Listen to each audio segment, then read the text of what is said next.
Alright, so a few things have changed since the last time I talked to you. So, I think I went over the fact there was a chemical that got in my vat, and I'm going to need to change everything else. So yesterday, I forgot to bring my camera to the shop, so I didn't say anything to anybody. This is hard to breathe in if you're talking a lot. Alright, so the power died on me in the camera. I didn't realize I only had 3% power in it. I thought I charged it last night. I didn't. But a lot has went south, as you can definitely tell by the way I look. I just finished putting all the acid in the vat. Kind of left the mask on for, you know, aesthetics for the video. Anyways, it's pretty hard to breathe in this thing. I think I mentioned that already. It's not exactly easy. It's very hot. But at the same time, I was not breathing acid, so I'm happy with that. I do not want to breathe any acid in. Whew. But hopefully now my washer will stop messing everything up I put in there by etching the cylinder walls and the blocks is what it was doing to me.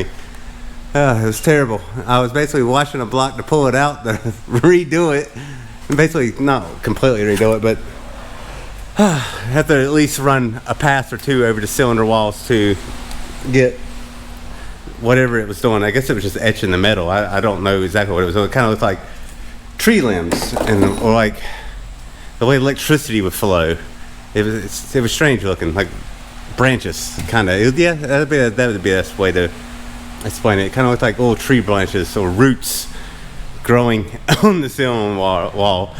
And I was having to fix everything that I was washing. Like if I left it in there for an extended period of time, it was just tearing it up again. And I was like, oh, this is garbage. Can't do that.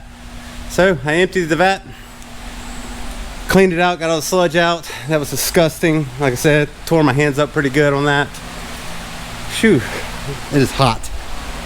That mask made me feel extremely hot, hotter than what it actually is in here. But anyways, so now the vat is clean-ish. It is clean, but I mean it is an old vat. Here, I'll show it to you. So it's definitely still dirty looking. But the acid that was in that bucket over there is now in the washer here. I just need to put the tray back in, the lid on it. I guess cut it on, let it cycle that acid through it and all that good nonsense. And see how it does now. It's got to do a better job, right? It had been a while. It had been a long while. I don't remember the last time it was changed actually. So, alright, now that's done. I'm going to get back to actually working. I think, well, I guess I'll say this part. I think it took me, all in all, about 3.5 hours. Because I did most of it yesterday, actually. I forgot to bring my camera in with me yesterday. So I didn't talk to it at all.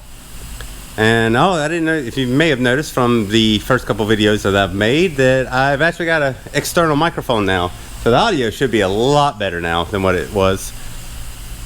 But I spent about 2.5 hours. About 4:30 to 6:30. So about 2 hours. Maybe 7. I don't remember what time I left last night. But cleaning everything out this morning, I just filled it up, put the acid in, went and bought the respirator so I could put the acid in the vat without breathing any kind of dust particles of acid that was coming up off of it. I don't know, just trying to be safe for once in my life. Anyways, I'm gonna try to get some work done and I'll tell you what I get done later. So today has kind of been a bust. It's 4 o'clock now. Yeah, 4 or 6 in the afternoon. Haven't got a whole lot done today other than I got the tank set up and everything like that. I got a couple things washed today, but that's not what I set out to do. I just finished torquing down the 5.3 to get the measurements for the crank and everything like that, and I didn't even think about the fact that I haven't even measured the crank journals yet. I don't have a number to go on. That was dumb of me. I mean, at least it's done, so it's ready to be measured. I just got to get the crank on the machine and check its sizes so I can even tell if it'll fit. So without that, I can't even check it. What I should have been doing is working on the Oldsmobile here. That's what I should have been doing. That's what I'm about to start doing, because I've already measured the crank. I've already sized the bearings for the rods. All I gotta do is put the pistons on the rods and check the sizes on the journals for the main caps here. And she's ready to put together. So that's what I should have been doing. But I didn't. So now I'm gonna start doing that. It's been a little scatterbrained, that's all. I did get the yard mowed. That was because that matters. I actually was doing that yesterday, but it started raining on me, so I had to stop. So I was just in the middle of the day today. I did the other half. So I wasn't sitting there with a half mowed yard. Like there's a big strip running down the center of the lot. It's not so bad now. I mean, it was really tall, so it didn't cut it perfectly. I'll get it better next week. But whatever. That's irrelevant to what I'm doing. Just, I don't really know what I've been doing all day. Like thinking back on it, I'm like, what the have I been doing? I did call a guy about getting a new door, which I need. I've been needing a new door for a while. This one is wooden and it's starting to rot and it has a hole in the bottom of it. And it's starting to look like you could just kick it in and come in my shop, which is not a good thing. So I'm gonna get that replaced. The guy's supposed to be calling me. He said in 20 minutes. I feel like it's been half an hour. Just whatever. It is what it is. If he doesn't call me back, I will go find someone else and pay them money to put a door in. Or give me a door. I could probably put it in myself. Just need to figure out where I can buy one. Yeah, I guess that's it. I'm gonna work on that Oldsmobile and hopefully get it done today. Oh yeah, I forgot that guy came in and I talked to him about his 396 he's gonna bring me. Then the other guy came in, he's got a 383 he wants me to put together for him. Show. That was that. That's where a lot of my time went. I forgot those, because they were talkers. Jesus, they were talking my head off. But either way, it's 2 jobs. It's money in the bank. So I'll take the talking as long as I can make some money. Well, I'll talk to you when I'm done. Anyways, today continued to be a bust. As soon as I made the last update, another guy showed up. I have a 421 over here that's been here for quite some time now. But this guy, he finally stopped by. He ended up getting in the hospital. It was kind of a sad story he was telling me. He got some kind of disease. I don't remember what he called it, but anyways, its mortality rate was like 30% or something like that, something crazy. And like he lost a lot of weight and he luckily made it through and came back in, and we talked about his motor and what he wants done. And he's got a guy, it's not a 421, a 427, but anyways, he bought some kind of tri-power intake and blah blah blah type stuff. And he's like, call this guy in California. And I'm like, I'm not calling nobody in California. How about you call the guy in California if you want it done that way, and get some part numbers of what the guy's recommending you should do to make it whatever it is you're trying to do out of this. I don't really, he says he wants to stay stock, but yet he's doing some kind of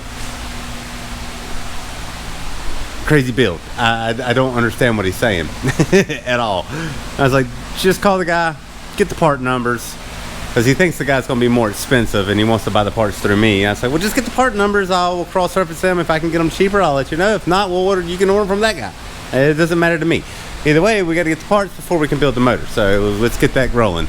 And so he ended up staying and chatting for a little bit, and we talked about, because he knew I was selling the shop, like the actual building I'm selling. I want to move it, get a little out of, because technically right now I'm kind of in the ghetto. I'm not really happy with the location of where I'm at.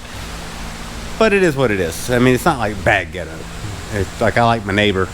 It's just one of my neighbors is kind of crazy. I don't really talk with them. They a little crazy. I think the cops caught on quite often. But anyways, so we ended up chatting it up for a little while, talking about his health, talking about the motor, talking about his sister's farmhouse, and possibly he has a commercial property that I could buy, blah, blah, blah type stuff. Anyways, he ate up the rest of my evening, or afternoon, I guess I should say. So now I'm just going to pull the stuff out the washer. It's going on like 5:15. I'm done for today. It's Friday. I'm going home.